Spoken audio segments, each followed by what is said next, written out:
Show your proof of citizenship. The handcuffs were cold. That was the first thing Sarah Benson noticed. Not the agent's voice, not the crowd gathering at the edges of the parking lot, not her son's face pressed white against the passenger window. Just the cold, medical-grade steel against the soft inner skin of her wrists, clicking shut with a precision that felt almost bureaucratic. Like a period at the end of a sentence that had been written about her long before this afternoon. It was 2:17 p.m. on a Saturday in July. She would remember the time with the exactness of a woman trained to document. 15 years on the force had made her a living recorder, her mind cataloging, time-stamping, filing. The brain of a lieutenant at rest.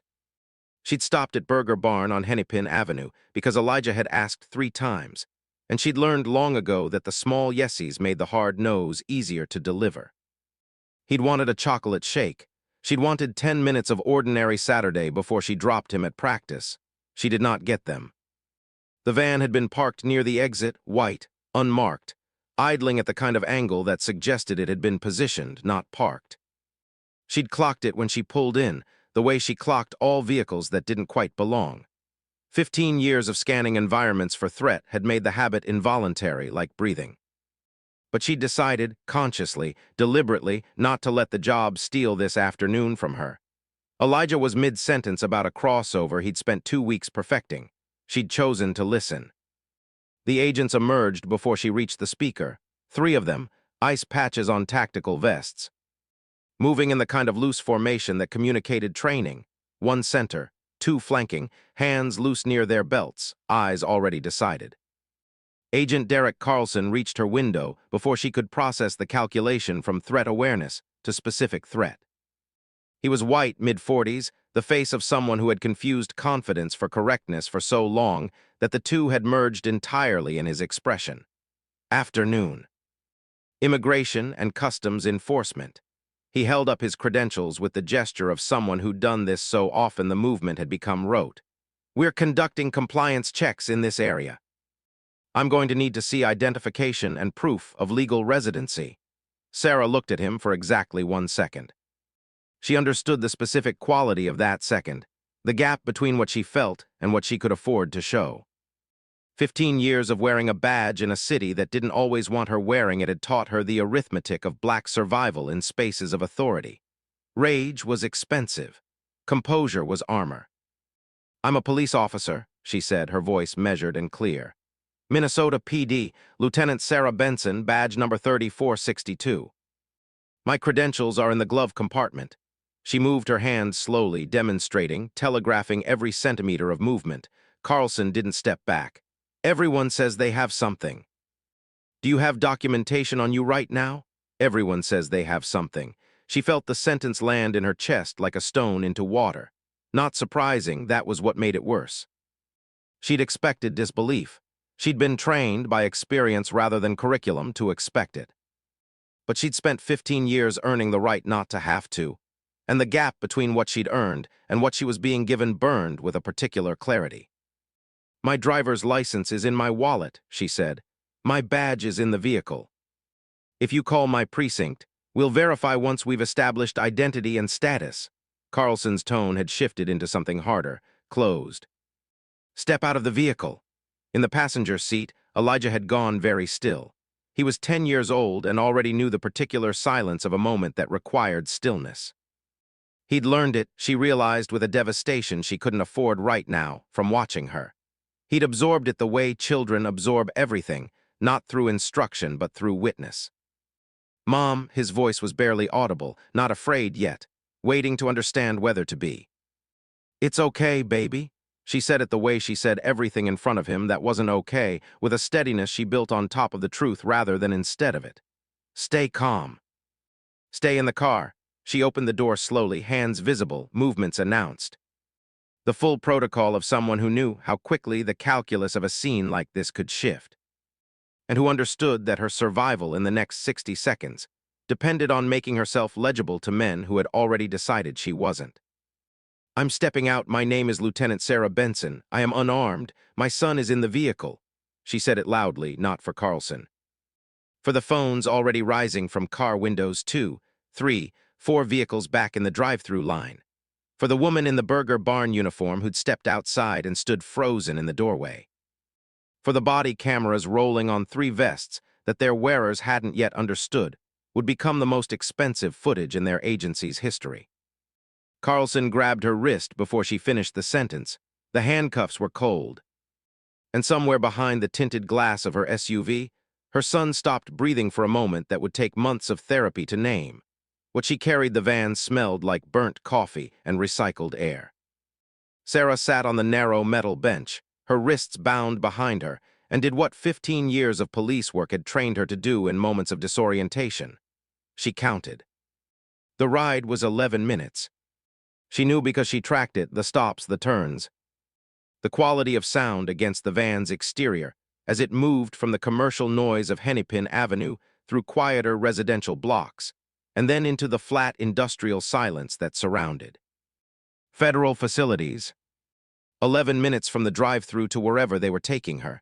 She filed it. It would matter later. What she could not file, what kept surfacing through every attempt at clinical distance, was Elijah's face. Not his voice, though that had pierced her too. The single syllable of mom cracked open with a fear she hadn't prepared him for and hadn't known how to warn him about. But his face. The specific expression of a 10-year-old watching the architecture of safety collapse. She'd seen that expression before on crime scenes, on the children of victims, on kids who'd witnessed something the adult world had failed to protect them from. She'd never expected to be the thing her child needed protection from witnessing. She kept her breathing even. In through the nose, 4 counts. Out through the mouth, 4 counts. The technique she'd taught to rookies in stress management training presented now to herself as instruction rather than comfort. She could not afford the emotion right now. Emotion was for after. Evidence was for now. She ran through the violations methodically, the way she would have cataloged a scene, no probable cause. The agents had approached her vehicle in a commercial drive-through without any articulable reasonable suspicion. She had not committed a traffic violation. She had not matched any description. She had been sitting in a car, ordering food, wearing civilian clothes. The legal standard under Terry v. Ohio required specific and articulable facts suggesting criminal activity. A black woman in a hoodie in a drive-through on a summer Saturday did not constitute specific and articulable anything. It constituted what it was, a presumption built from something older and uglier than law. No verification attempted. She'd identified herself multiple times. She'd offered the location of her credentials, glove compartment, wallet, both reachable without creating any risk. She'd offered verification by phone. Standard procedure for any legitimate law enforcement encounter was to investigate the claim before escalating. They had not investigated. They had escalated. Excessive force. The wrist grab, the twist, the immediate application of restraints without resistance or threat. She'd kept her hands visible throughout. She'd announced every movement. The force applied bore no relationship to any danger she presented, because she had presented none. She cataloged it all, and underneath the catalog, quiet and persistent as a current, ran something else. She'd known this was possible. Not this specific scenario, not ICE agents at a drive-through on a Saturday in July, but something like it. Some version of being seen as suspect in a space she had every right to occupy. She'd known it the way black professionals in America carry a specific knowledge, not paranoia but pattern recognition. Accumulated from personal experience and collective history, and the daily math of existing in institutions designed without you in mind. She'd known it, and she'd still believed in some chamber of herself she rarely examined that the badge would protect her. That 15 years of service, 15 years of building a record that spoke for itself, had purchased her some exemption from the particular calculus applied to black bodies in public spaces. It had not. That knowledge settled into her now, not with the violence of surprise, but with the slower, heavier grief of confirmation. Sarah had grown up in Houston's 3rd Ward, the granddaughter of a woman named Cora who'd marched in 1965 and never once described it as heroism. It was just Tuesday, Cora used to say. The work was there, so we worked. Her mother had been the first in their family to finish college. A school counselor who kept a photograph of Thurgood Marshall on her desk and explained to Sarah at age 8 that the law was a language, and languages could be learned. and learned languages could be used. Sarah had carried that explanation quietly for 30 years. She'd gone into law enforcement because she believed in the principle beneath the institution. That safety was a right, that justice was a practice. That the system could be made better by the people willing to work inside it. She'd believed it enough to stay through the hard years, the years when the gap between the principle and the practice felt oceanic. She'd believed it enough to keep climbing, sergeant, then lieutenant, while navigating the invisible tax of being a black woman ascending in an institution designed for neither. And she'd gone to law school at night, in the years after Elijah was born.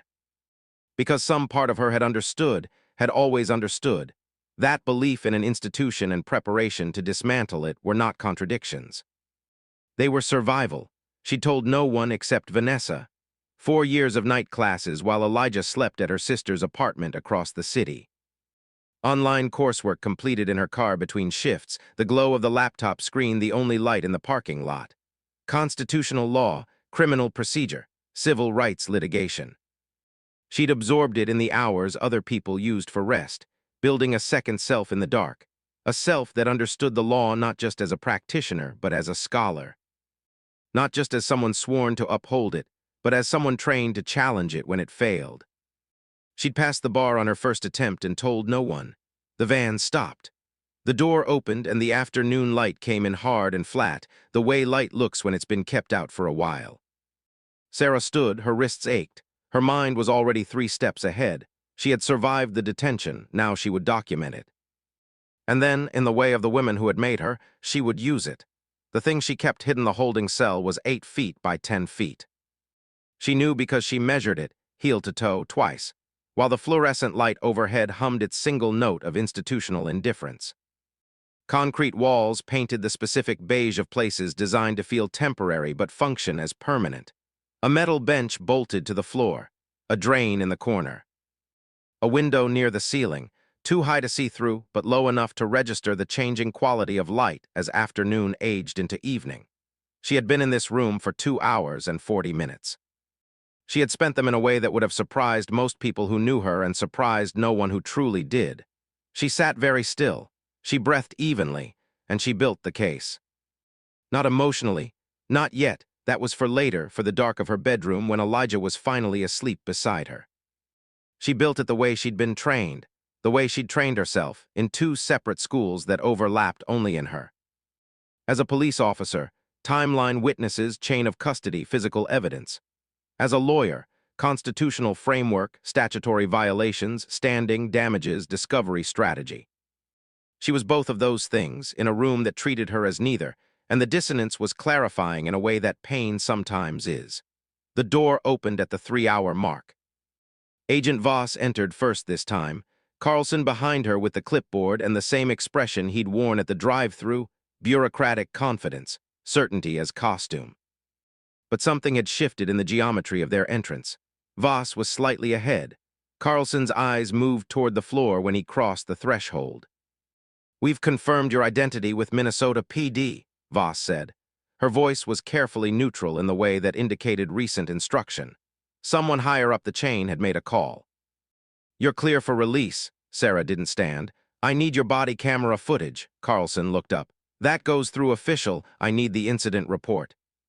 The names and badge numbers of every agent involved in my detention. And I want it documented that I'm making these requests now in this facility at," she glanced at the clock on the wall, "6:14 p.m. 3 hours and 57 minutes after my unlawful seizure." Voss wrote something. Carlson did not. "This was an unlawful detention," Sarah continued. Her voice was the same temperature it had been at the drive-thru, steady, precise, stripped of performance. "I was seized without probable cause, held in a federal facility, denied timely verification despite repeated identification, and separated from my minor child. Your body cameras documented all of it. My own department will document the rest." She stood then, slowly, the way she'd learned to stand in rooms where people needed to recalibrate their assumptions about who had authority. "I'll be pursuing legal action. You should make sure your incident reports are accurate and complete." They removed her handcuffs in the intake area. The supervisor arrived as they were processing her out, graying temples. A suit that said administration rather than field, the careful bearing of someone who had been briefed in a hurry. He offered what he clearly believed was an appropriate response, his expression calibrated to convey mild regret without admitting wrongdoing. "We apologize for the inconvenience." Standard procedure in a compliance sweep. "You understand how these things—" "I understand exactly how these things work," Sarah said. "That's the problem." She walked out into the early evening, the sky the deep orange of a Minneapolis summer refusing to end, and stood on the sidewalk for exactly 10 seconds. Then she took out her phone. The first call was to Vanessa, short, practical, logistical. Elijah was safe, had been safe. Vanessa had gotten to the drive-thru within 30 minutes and stayed until she understood the situation. He'd eaten his chocolate shake, per Vanessa, and then cried quietly in the back seat for most of the drive, which was the most Elijah-like response possible to an Elijah-sized trauma. The second call she didn't make. She saved it. She stood at the impound lot waiting for her SUV and replayed the deposition she had already begun composing in her mind. She saw the government's attorney, whoever they'd assign, walking her through their justifications, citing case law, applying the condescending tone that legal professionals sometimes used with witnesses they assumed were civilians. She saw herself listening to it, and she saw the moment she would stop listening and begin responding. "I'm familiar with Terry v. Ohio. I have a JD from the University of Texas School of Law." She had kept that degree in a filing cabinet for 3 years. Filed away the way a person files something they're not ready to use yet. The way her grandmother had kept a single formal dress at the back of her closet for the occasion that finally required it. Sarah had known, not consciously, not as plan, but in the way preparation knows itself, that there would be a moment when the credential stopped being a liability and became a weapon. The SUV came out of impound, dented in spirit, but intact in body. She drove home through streets that felt altered, not by any change in the city, but by the shift in her own coordinates. She had lived on this side of the bars her entire career. She understood now, with the knowledge of the body rather than just the mind, what it felt like from the other side. She understood it the way her clients would understand it, because they would become her clients. She knew that already, sitting in traffic on a Tuesday evening, her wrists still pink from the handcuffs, her son waiting for her at a house 2 miles away. She had always known, in the abstract, that the law degree would someday matter. She hadn't known it would matter like this, as both wound and instrument, as the thing that had been done to her and the tool she would use to undo it. Elijah was asleep by the time she got home, curled in her bed in the way he did when something had frightened him too much for his own room. Vanessa was in the kitchen, silent and waiting. They sat across from each other for a long time without speaking. Sometimes that was the language. "I'm going to file," Sarah said finally. Vanessa nodded. "I know, I'm not taking a settlement." Her sister's eyes moved across her face, reading something there. "I know that too." Sarah looked at her son through the bedroom doorway, the small rise and fall of him, the innocence of sleep. The way children could set down fear, the moment unconsciousness offered the option. She would not set it down, not yet. She would carry it forward, the way Cora had carried Tuesday into Wednesday. The way her mother had carried a photograph, and an explanation into the life of an 8-year-old girl who would need them both. She went to her filing cabinet. In the back, behind 15 years of commendations and shift reports and a utility bill from 2019 she'd never thrown away, was a manila folder. She took it out, opened it, and set the bar card on the kitchen table. Sarah A. Benson, attorney at law. Tomorrow, she would make the second call. Before the verdict, Rachel Kowalski had seen a lot of plaintiffs walk into her conference room. She'd learned to read them in the first 30 seconds. Who wanted money, who wanted apology, who wanted someone to tell them it wasn't their fault. She'd learned that what people said they wanted, and what they actually needed were rarely the same thing, and that her job was to serve the first while quietly addressing the second. Sarah Benson walked in wanting none of those things. She sat down across from Rachel and set a manila folder on the table containing a 40-page document she'd prepared herself. Chronological. Footnoted, tabbed by legal theory. Rachel flipped through it in silence for 4 minutes while Sarah waited with the patience of someone who understood that patience was strategic. "You wrote this?" Rachel asked. Annotated it. The base timeline is from my own recollection, which I transcribed within 12 hours of the incident while the details were fresh. The legal framework is mine. Rachel looked up. You went to law school. University of Texas, summa cum laude. Passed the bar 3 years ago. Something shifted in the conference room, not the temperature, not the light, but the particular pressure of a conversation that has just rearranged itself around new information. You've been sitting on a bar card for 3 years. Insurance, Sarah said simply. Rachel set the folder down. The government is going to want to settle this before it sees a courtroom.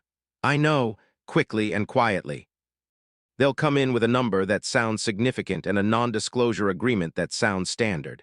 I know. Most plaintiffs in your position, I want a trial.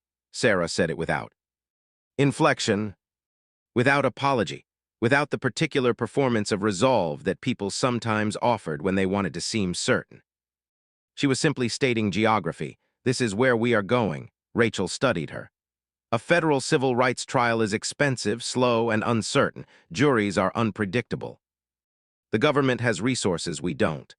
They also have 3 body cameras, 4 bystander videos, a Burger Barn employee willing to testify, my 15-year service record, medical documentation of my injuries, and a psychological evaluation of a 10-year-old boy who now flinches when he sees unmarked white vans. Sarah paused. Their resources don't change their evidence problem. Rachel smiled, brief, contained, the smile of someone recognizing a kind of thinking they didn't often encounter across this particular table. Then we go to trial. They filed 3 weeks later. The government's first offer arrived before discovery had properly begun. $50,000, full dismissal, comprehensive NDA. Sarah read it once, set it aside, and called Rachel to say 2 words, keep going. The second offer came at the 4-month mark, after the discovery phase had revealed the full scope of documentation, and the government's attorneys had watched synchronized footage from 7 different angles showing their agent's handcuff. A police lieutenant in front of her child, without a single articulable reason beyond her skin in a space they decided didn't belong to her. $200,000, same terms. What's the going rate for watching your mother get handcuffed while you're 10 years old? She'd said it to Rachel in this room, and Rachel had written it in her notes. It was the kind of sentence that didn't need amplification. The trial preparation lasted 8 months. 8 months during which Sarah continued working her shifts at Minnesota PD, because she had not yet decided whether to leave. Because the decision felt too large to make from inside the grief of what had happened. She drove her routes, filed her reports, supervised her team with the same precision she'd always brought to the work. Her colleagues knew about the lawsuit. It was impossible to keep quiet, and she hadn't tried, but no one quite knew what to do with the information. How to hold a Sarah who was simultaneously their lieutenant and a federal plaintiff, a colleague and a civil rights case. She didn't help them figure it out. She was focused on other things. Evenings, she sat at Rachel's conference table and went through depositions. Carlson's account was careful, legalistic, and inconsistent in 4 places she'd identified before their second meeting. Reeves had given a statement that contradicted Trans on the question of what they'd seen before approaching her vehicle. The government's own agents couldn't agree on what they'd observed. Because they hadn't observed anything, they had presumed. She flagged every inconsistency. She cross-referenced case law. She prepared Rachel's cross-examination questions with the precision of someone who'd sat on both sides of an interrogation table and understood the pressure points of both. One evening, Rachel looked up from the deposition transcript they'd been working through and said quietly, "You know you're the best co-counsel I've ever had." Sarah considered that. "I'm not co-counsel, I'm the plaintiff. I know what you are." Rachel held her gaze. "That's why I said it." Elijah came to the courthouse the morning the trial began. He was 11 by then, taller in the way children are taller when you've missed the increments because you've been looking at other things. He wore a blue button-down that Sarah had ironed twice, because the ironing was something to do with her hands in the dark at 5 a.m. He sat beside Vanessa in the gallery and watched his mother walk to the plaintiff's table in her dress blues, service medals visible, the bearing that he'd inherited enough of to recognize. He didn't cry. She'd asked him not to, gently, not because tears were wrong, but because she needed to see his face steady when she looked back. She needed one fixed point. He gave her that. The government's attorneys were competent, experienced, and in possession of an evidence problem they could not solve. They tried. They cited area intelligence, unspecified. They referenced enhanced enforcement protocols, undocumented. They described a sweep in which every action had been procedurally justified, and then faced, in cross-examination, the footage that showed exactly what had happened from 7 angles. In full color with synchronized audio. Rachel played it slowly, frame by frame where it mattered. The jury watched Sarah's hands stay visible. They watched her announce each movement. They watched her identify herself 5 times. They watched the agents proceed as though she had said nothing. They watched Elijah's face in the window. Sarah took the stand on the 4th day. She spoke for 2 days. She spoke about her career with the specificity of someone who had spent 15 years measuring the distance between what the institution promised and what it delivered, and who had decided to stay anyway because the promise still mattered and someone had to be there to enforce it. She spoke about the detention with a precision that left no emotional exit, not because she performed grief, but because she described fact, and the facts were themselves devastating. And then Rachel asked the question she had been saving.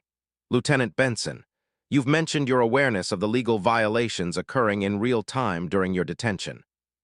Can you tell the jury how you knew the agents were exceeding their authority?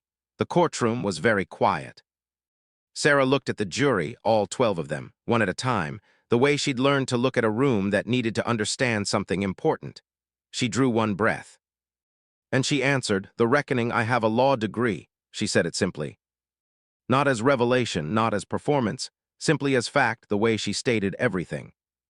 The way she'd learned to state things in rooms where the manner of speaking carried as much weight as the content. I earned it from the University of Texas School of Law. I enrolled 3 years into my career with Minnesota PD and completed it over 4 years, attending night classes and finishing coursework online between shifts and after my son was asleep. I graduated summa cum laude. I passed the bar on my first attempt. I have never, until this trial, disclosed that credential to my department or my colleagues. The courtroom was the quietest Sarah had ever heard a full room be. I kept it private, she continued, because I understood from lived experience and from observation over 15 years in law enforcement that a black woman perceived as too educated, too credentialed, too ambitious, occupies a particularly precarious position in institutional spaces. I made a strategic decision to protect my career by protecting the information. I kept the degree the way some people keep fire extinguishers. You hope you never need it. You make sure it's there. One of the jurors, seat 4, a woman in her 50s who had been watching Sarah with an intensity that felt like recognition, pressed her lips together. During my detention, Sarah said, I used that knowledge. In real time, while Agent Carlson was walking me to that van, while my son was watching through the window of my SUV. I was mentally cataloging constitutional violations, the way a surgeon catalogs complications during an operation. No probable cause under Terry v. Ohio. No articulable reasonable suspicion. Detention exceeding permissible scope. Excessive force disproportionate to any presented threat. Denial of timely verification despite repeated specific identification. I documented it in my mind because my hands were behind my back. She paused. What they couldn't know, what I had not allowed anyone to know, was that the woman they were handcuffing was not only a police lieutenant, but a licensed attorney who understood with specificity exactly what they were doing and exactly how to make them answer for it. The government's lead attorney. A careful man named Howell, who had spent 3 days constructing a defense of procedural good faith, was very still. Rachel had coached Sarah through this moment. Let it land, don't rush past it, let them sit with it. Sarah let them sit with it, then she continued. I'm not sharing this for drama. I'm not sharing it to embarrass those agents or this office. I'm sharing it because the most important fact about my detention is not that I happen to have a law degree. It's that I should not have needed one. A woman who did not know Terry v. Ohio, who did not have a bar card in a filing cabinet, who was simply a black mother at a drive-thru on a Saturday. She had exactly the same rights I did. She had the same protection under the Fourth Amendment. She had the same claim to dignity and presumption of innocence. And if she had been in my car instead of me, she would have had no way to build what I built and no language to name what was done to her. Seat 4 was crying now, quietly, without apparent awareness of it. That's why I'm here, Sarah said. Not for the verdict, not for the number you'll attach to what was done. I'm here because this courtroom is a document.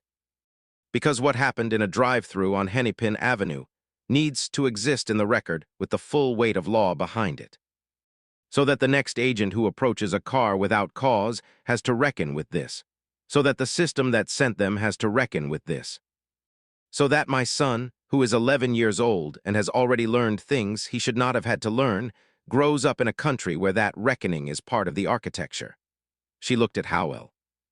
He did not look away, but something in him had shifted, not guilt, not yet, but the particular discomfort of a man who had spent 3 days arguing procedure and was only now fully understanding what procedure had been used to do. Rachel stood for cross-examination. She had 12 questions. She'd written them with Sarah at 11 o'clock on a Tuesday night 3 weeks earlier, refining each one with the care of people who understood that the right question was a blade and the right answer was a door. She asked all 12. Carlson took the stand for the defense. His account was consistent, careful, and dismantled by the footage. He described approaching a vehicle that fit an area profile. He could not name the profile. He described the plaintiff failing to produce documentation. The footage showed her offering the glove compartment twice. He described a standard compliance procedure. The footage showed her hands raised, her movements announced, her identity stated 5 times before the cuffs went on. The jury was 8 minutes into deliberations when the foreperson sent a note asking to see the synchronized footage one more time. They asked for it twice more over 6 days. On the 6th day, they returned. The foreperson was a retired teacher named Margaret Osai, 71 years old. A black woman from North Minneapolis who had been watching Sarah since the first morning with an expression Sarah had learned to read as the face of someone who had stored something for a very long time and was measuring whether this room was the right place to set it down. She read the verdict in a voice that did not shake. Guilty, guilty, guilty, guilty, guilty. Each count distinct, each finding deliberate, each word landing in the room like something that had been owed for a long time and was finally precisely paid. The damages took 4 more hours of deliberation. $16,700,000. Sarah didn't move when the number was read. Didn't stand, didn't cry, didn't turn to Rachel in relief or triumph. She sat with her hands folded on the table and looked at the middle distance and breathed. Somewhere in the gallery, Elijah made a sound she'd never heard from him before, not quite a cry, not quite a cheer, something in between. The sound of a child too old for his age setting something down. She turned and looked at him, he looked back. And across the space of a courtroom that had just made history of a Tuesday afternoon at a drive-through. Across the distance between who they'd been that Saturday and who they'd become in the 8 months since, she held her son's gaze and let him see, for the first time in public. With all of it witnessed that she was not okay. That she had not been okay. And that this finally was the beginning of okay. She allowed herself that. The rest could wait. What remains, she didn't keep the money in one place. That was the first decision. Not the lawsuit, not the trial, not the career she would eventually lay down, but the question of what money meant when it arrived in a form shaped like justice. $16 million built from a Saturday afternoon and a chocolate shake, and the cold weight of handcuffs that had no business on her wrists. She sat with the number for 3 weeks and thought about Cora. Cora, who had marched in 1965 with shoes that didn't fit properly and who had never once described it as sacrifice. Cora, who kept a single formal dress at the back of her closet for occasions that required it. Cora, who died at 89 without a will, without property, without any record of the Tuesday that had become history, because the people who make history are rarely the ones who get to write it. And the ones who write it are rarely the ones who paid. Sarah wrote a will. Then she got to work. The legal aid clinic opened on a Wednesday in October in a building 2 blocks from the community center where Elijah's basketball program practiced. She'd found the space through a property management company and negotiated the lease herself, because she was a licensed attorney, and the habit of using that fact was finally, after 3 years. feeling natural. She painted the walls herself, with Elijah and Vanessa, over a weekend that tasted like takeout and primer, and something she didn't have a word for yet, the specific texture of building something from the rubble of something that had tried to flatten you. 3 attorneys, 2 paralegals, a victim advocate named Claudette who'd spent 12 years working immigration detention cases and had a filing system so precise it made Sarah feel briefly humble. They took cases referred by community organizations, by churches, by the quiet network of people who knew someone who needed help and didn't know where to find it. Immigration detention. Wrongful arrest, Fourth Amendment violations. The work was unglamorous, paperwork-heavy, slow-moving, often ending in settlements that would never see a headline. She didn't care about headlines. She cared about the record. She retired from Minnesota PD 14 months after the verdict. The decision was made not in drama, but in the ordinary Tuesday way of Cora. She woke up one morning, made coffee, sat at the kitchen table where her bar card still lived in a small frame she'd put there 6 months earlier, and understood that the season had changed. She filed the paperwork that afternoon. She turned in her badge to a captain who shook her hand and said he was sorry to lose her, and she believed him, and she drove home and sat in the driveway for a while, listening to the engine tick. 15 years. She didn't cry until she was inside, until the door was closed, until Elijah was at school and Vanessa wasn't there, and she was alone with the weight of the things she'd set down. She cried the way she'd learned to cry, briefly, completely, without apology. Then she washed her face and went to the office. There were cases waiting. The scholarships she'd funded through Elijah's basketball program covered 27 kids in the first year. Equipment, registration, transportation to away games. She attended as many games as she could and sat in the bleachers rather than at courtside, because she wasn't the story and she didn't want to be. She watched boys who reminded her of Elijah learn the specific grammar of team, how to be part of something, how to show up, how to lose without dissolving. Things she'd learned on the force. Things she was still learning. Elijah knew what had happened. He'd known from the morning from the SUV window, from the shake he'd drunk in silence in the back of Vanessa's car. He knew about the trial. He knew about the verdict. He was 12 now, then 13, growing in the tall, purposeful way of children who have witnessed something and decided to grow toward it rather than away from it. He came to the clinic after school sometimes and did his homework in the conference room and asked questions she answered carefully, trying to give him the truth without the weight. Then revising that, trying to give him the truth with the weight, because children who are protected from weight don't learn to carry it. He asked her once, when he was 13, sitting at the conference table with a history textbook open to a chapter on the civil rights movement, if she was scared that day. At the drive-thru. She thought about it. Yes, she said, not the kind of scared that makes you run, the kind that makes you very, very still. He thought about that. Like before a game, exactly like that, he went back to his textbook. After a moment, he said, I was scared too. I know, baby. I didn't run either. She looked at him across the table, this boy who had learned at 10 years old that the world was more complicated than it should be, and who had decided, in the way of children who come from long lines of people who decided, to stay. I know, she said. I saw. Agents Carlson, Reeves, and Tran were eventually dismissed from federal service following the internal review. The regional ICE office revised its compliance sweep protocols. Policy documents were updated, carefully worded, promising structural change in language that acknowledged nothing systemic. Sarah read them once, filed them, and kept working. Policy was not change. Change was case by case, client by client, Tuesday by Tuesday. She spoke at law schools when asked. She told her story not as testimony, but as curriculum. Here is what happened. Here is what I knew. Here is the gap between what I could access and what every person in that drive-through line also deserved. She told it plainly, without performance, the way her grandmother had described a march as simply the work that was there. She did not return to Burger Barn on Hennepin Avenue. Not out of avoidance, the fear had faded over time into something flatter, more historical, a scar rather than a wound, but because there was nothing there to return to. The thing that had happened there was not at that address anymore. It had moved. It lived now in a framed bar card on a kitchen table, in a conference room full of files, in the memory of a foreman's voice reading a verdict 5 times, in the face of a boy at a basketball game who had learned from his mother that stillness under pressure was not weakness, that preparation kept in private was not hiding, that the fight you chose, even the one chosen for you, could be shaped into something that outlasted the choosing. Sarah Benson had not wanted any of this.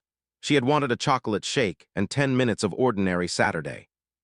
She had wanted to drop her son at practice and drive home with the windows down and not think about the job until Monday. She had wanted what everyone wants, to exist without explanation, to move through a space without proving she belonged in it, to be presumed innocent in the country of her birth. She had not gotten that. What she had gotten instead was the thing her grandmother had known before her and her mother had suspected, and she herself had prepared for without quite believing she'd need.